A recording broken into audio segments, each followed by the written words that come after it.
बुमराह एक break through करने आया, पहली बॉल पे उसको रिजवान ने बड़ा स्ट्रेंज शॉट, बहुत ही स्ट्रेंज शॉट सिलेक्शन, ऑल्दो वो 42 बॉलिंग खेल चुके थे, 7 ओवर निकाल चुके थे उस विकेट पे, बहुत होते हैं किसी बैट्समैन को सेट होने को, सेट थे, लेकिन उसके बावजूद रिजवान का फॉल ऑफ विकेट और उसके बाद पीछे नीचे डोमिनो इफेक्ट क्यों?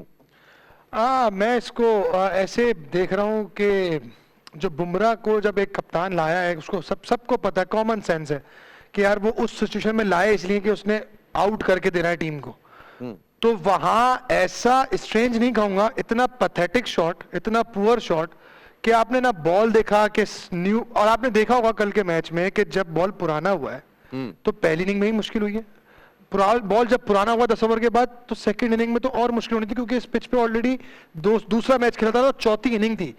तो आपने नोट किया हो तो बॉल थोड़ा लो साइड पे रह रहा था। तो अब जब आप इतनी क्रिकेट खेले हुए हो, इतना आपका एक्सपीरियंस हो, तो जब आपको पता है कि बॉल लो रहता है तो आपको क्रॉस हिट नहीं लगती है, आप थ्रू द लाइन खेलते हैं। तो और आप स्पेशली जब 42 बॉले 43 बॉले खेले में आप डोमिनेट कर रहे हैं उस वक्त पूरी टीम को अपनी बैटिंग स्किल से, जब आप सिंगल भी आराम से निकाल रहे हैं, तो आप ऐसा शॉट मार दें तो पीछे जो आने वाले प्लेयर हैं वो डेफिनेटली हर्ट होकर ही आते हैं, उनको प्रेशर आता है। तो मैं समझता हूं कल की 2 बैड शॉट्स थी, जिसमें फखर जमान का शॉट ऑफ सिलेक्शन, उनकी इंटेंशन से मुझे कोई गर्ज नहीं है, क्योंकि वो बेसिकली है इसी इंटेंशन का प्लेयर, उसने खेलना ही पॉजिटिव होता है। बट जिस मोमेंट पे जब पता है हार्दिक पांड्या ऑलरेडी 2 ओवर में 18 रन दे चुका है, तो आप उसको यूटिलाइज कैसे करना है, ये गेम अवेयरनेस की बात जो भी जवेरिया ने की वो होती है। आप वो पहला बॉल कर रहा है, निकल के आपने विकेट छोड़ी, आप निकल के उसको लॉन्ग ऑन की तरफ, मिड विकेट की तरफ माने जा रहे हैं, उसने आपकी बॉडी पे आपको ट्रैप किया, आपका एज लगा और ऋषभ पंत के हाथ में कैच। तो आई थिंक शॉट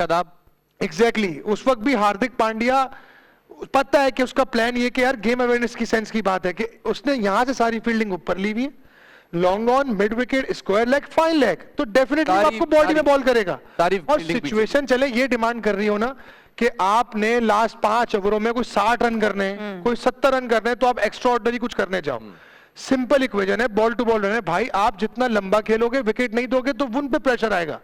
तो बेसिकली उन्होंने सिर्फ कीप इट सिंपल रखी है अपनी चीजों को, जिसपे उन्होंने विकेट टू विकेट बॉल्स किए।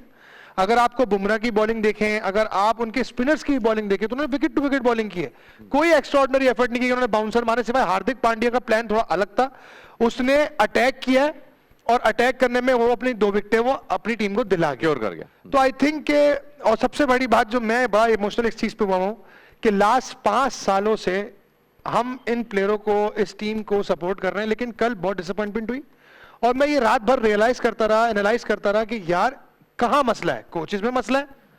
सिस्टम में मसला है, या हमारे जो प्लेयर्स जिस पे हम ज्यादा एक्सपेक्टेशंस लगा रहे हैं, या वो इतने कैपेबल नहीं है कि हमें कोई वो आईसीसी का इवेंट, बात शाहिद अफरीदी ने आज से तगड़ा मैच खेल के दे दें। उनको बड़ा बैकलैश आया था इस बात पे। तगड़ा मैच इन अ सेंस, एक होती है कि फाइट जहां आप आखिरी बॉल पे हारते हैं, एक होता है कि यूएसए से आप डोमिनेट करके वो आपसे जीत गई, 2023 के वर्ल्ड कप में अफगानिस्तान आपसे डोमिनेट करके जीत गई, आयरलैंड वाली सीरीज में पहला मैच जो आयरलैंड का वो आपसे डोमिनेट कर गई,